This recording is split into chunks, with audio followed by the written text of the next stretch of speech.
Barack Obama ran on a campaign encouraging Americans to volunteer. It's been 2 months since he took office, and the Valley is beginning to see a new wave of people doing just that, giving back. Norma Uriar joins us now with tonight's special assignment, Answering the Call. Norma?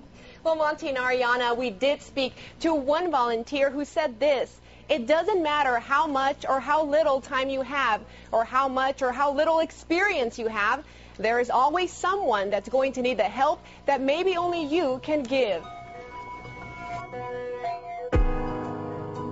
I, Barack Hussein Obama, do solemnly swear. On January 20th, the nation watched as America's newest president spoke about an era of responsibility. The day before, he even led by example.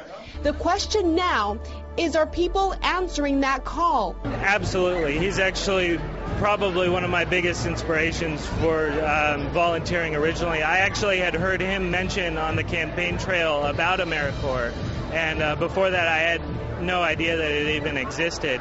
Wes Dodd is now one of the newest volunteers with AmeriCorps, as is Robert Rodriguez, who is spending the next year giving back to the Valley. We all share this, we all live in the same city, and we're all inspired by each other.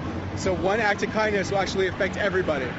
Robert and Wes are among the new wave of people pledging to make volunteering a routine part of their lives. This is the area that we call the Beehive, and it's because this is where the volunteers gather. Kathy Caples, executive director of the local nonprofit HandsOn Central California, says her office is also seeing an increase of people signing up for charity work. And although we can't credit the president directly, we sure think that his call to service is helping. Their motto, "Be the Change, Volunteer," was actually adopted long before President Barack Obama was elected. Volunteers have been around since the beginning of our country. It was actually volunteer farmers who started the revolution. And so volunteers have continued to try to make changes in their community throughout the years. Many of the people that walk through the front doors of HandsOn say they want to volunteer but don't know where to start. This is where Brittany Watson comes in. I'm giving back by helping other people that I wouldn't have been able to help, or I wouldn't have known needed help before. Watson helps new volunteers find the right fit, but she says the feeling they get in return outweighs everything else. And you'll think 20 years down the road, you'll drive by a stretch of highway that you helped clean, or you'll see a house that you helped paint, or you'll walk down Fulton and see all these plants that you might have planted, and you'll go, I did that.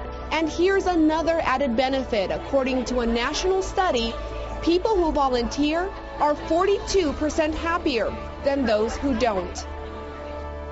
All the volunteers we spoke to say giving their time has made them more well-rounded and skilled in other areas they would have otherwise neglected to try.